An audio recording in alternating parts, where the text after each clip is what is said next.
ಪ್ರತಿ ವರ್ಷ ಬನಶಂಕರಮ್ಮ ದೇವಿಯ ಒಂದು ಜಾತ್ರಾ ಮಹೋತ್ಸವ ನಡೀತಾಯಿದೆ. ಸುಮಾರು ನಾನು ನೋಡ್ದಂಗೆ ಒಂದು 45 ವರ್ಷದಿಂದ ನಾನು ನೋಡ್ತಾ ಇದ್ದೀನಿ.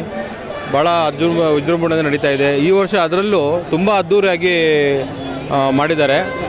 ಬನಶಂಕರಿ ದೇವಸ್ಥಾನದಲ್ಲಿ ಅಲಂಕಾರ ಆಗ್ಬೋದು ಅಥವಾ ಹೊರಗಡೆ ವ್ಯವಸ್ಥೆ, ಜನಗಳಿಗೆ ಊಟದ ವ್ಯವಸ್ಥೆ ಪ್ರತಿಯೊಂದು ನಮ್ಮ ನಾಯಕರಾದ ರಾಮಲಿಂಗಾರೆಡ್ಡಿ ಅವರ ನೇತೃತ್ವದಲ್ಲಿ ನಮ್ಮ ಅವರ ಇಲಾಖೆಯಿಂದ ಭಾಳ ಒಂದು ವ್ಯವಸ್ಥಿತವಾಗಿ ದರ್ಶನ ಮಾಡಲಿಕ್ಕೆ ಅನುಕೂಲ ಮಾಡಿಕೊಟ್ಟು ಈ ವರ್ಷ ತುಂಬ ಅದ್ಧೂರಿಯಾಗಿ ಬನಶಂಕರಮ್ಮ ಒಂದು ಜಾತ್ರಾ ಮಹೋತ್ಸವ ನಾವು ಮಾಡಿಕೊಟ್ಟಿದ್ದಾರೆ. ಇದರ ಪ್ರಯುಕ್ತ ನಾವು ಕೂಡ ಪ್ರತಿ ವರ್ಷ ಒಂದು ಅನ್ನದಾನ ಕಾರ್ಯಕ್ರಮ ಹಮ್ಮಿಕೊಂಡಿರ್ತೀವಿ. ಸುಮಾರು 8,000 ರಿಂದ 10,000 ಜನಕ್ಕೆ ಅನ್ನದಾನ ಮಾಡ್ತೀವಿ.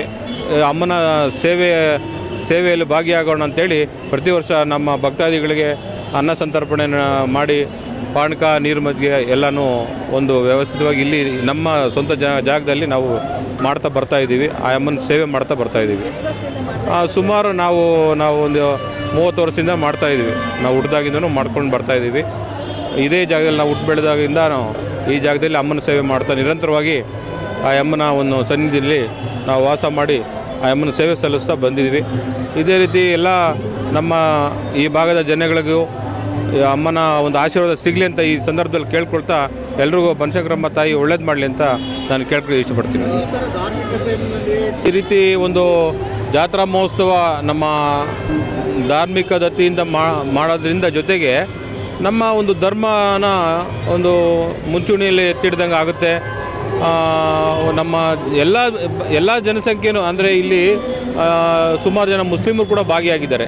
ಅವರು ಕೂಡ ಈ ಒಂದು ಜಾತ್ರಾ ಮಹೋತ್ಸವದಲ್ಲಿ ಭಾಗಿಯಾಗಿ ಭಾಳ ಚೆನ್ನಾಗಿ ನಡ್ಕೊಂಡು ಬರ್ತಾ ಇದೆ ಅಂತ ಹೇಳಕ್ಕೆ ಇಷ್ಟಪಡ್ತೀನಿ.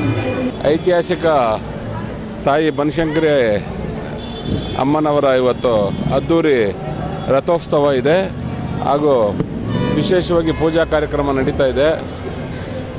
ಈ ಒಂದು ಭಾಗದಲ್ಲಿ ನಮ್ಮ ಮದನ್ ಮುರಳಿರವರು ಮೊದಲಿಂದನೂ ಸಹ ಸುಮಾರು 25 ವರ್ಷಗಳಿಂದ ಧಾರ್ಮಿಕ ಕಾರ್ಯಕ್ರಮ ಇರ್ಬೋದು, ಸಂಸ್ಕೃತಿ ಕಾರ್ಯಕ್ರಮ ಇರ್ಬೋದು, ಎಲ್ಲ ಕಾರ್ಯಕ್ರಮದಲ್ಲೂ ನಮ್ಮನ್ನು ಆಹ್ವಾನ ಮಾಡ್ತಾ ಇದ್ದೆ. ಅದರಂತೆ ನಮ್ಮ ಈ ಭಾಗದಲ್ಲಿ ಈ ಹಿಂದೆ ಶಾಸಕರಾಗಿದ್ದಂತಹ ರಾಮಲಿಂಗಾರೆಡ್ಡಿ ಸಾಹೇಬರು ಹಾಗೂ ನಮ್ಮ ಸೌಮ್ಯರೆಡ್ಡಿಯವರೆಲ್ಲ ಈ ಕ್ಷೇತ್ರಕ್ಕೂ ಅವ್ರಿಗೂ ಅವಿನಾಭಾವ ಸಂಬಂಧ. ಈ ಕ್ಷೇತ್ರದ ಅಭಿವೃದ್ಧಿಗೆ ಹಾಗೂ ಈ ನಮ್ಮ ಬನಶಂಕರಿ ಧರ್ಮಕ್ಷೇತ್ರಕ್ಕೆ ಹೆಚ್ಚಿನ ಒತ್ತನ್ನು ಈ ಬಾರಿ ನೀಡಿದ್ದಾರೆ. ಮೊದಲಿಗಿಂತ ಈ ಬಾರಿ ಭಾಳ ಅತಿ ಹೆಚ್ಚಿನ ಜನ ಇಲ್ಲಿ ಬರುವಂಥ ಒಂದು ಕಾರ್ಯನ ಇವತ್ತು ನಮ್ಮ ಮುಜರಾಯಿ ಇಲಾಖೆಯಿಂದನೂ ಸಹ ಮಾಡಿದ್ದಾರೆ. ಆದ್ದರಿಂದ ತಾಯಿ ಬನಶಂಕರಿ ತಾಯಿ ನಮ್ಮ ನಾಡಿನ ಜನತೆಗೆ ಒಳ್ಳೆಯದನ್ನು ಮಾಡಲಿ. ಮದನ್ ಮುರಳಿರವ್ರಿಗೂ ಮುಂದಿನ ದಿನಗಳಲ್ಲಿ ರಾಜಕೀಯ ಕ್ಷೇತ್ರದಲ್ಲಿ ಹೆಚ್ಚಿನ ಯಶಸ್ವಿ ದೊರಕಲಿ ಅಂತ ಈ ಸಂದರ್ಭದಲ್ಲಿ ಹಾರೈಸ್ತೇನೆ.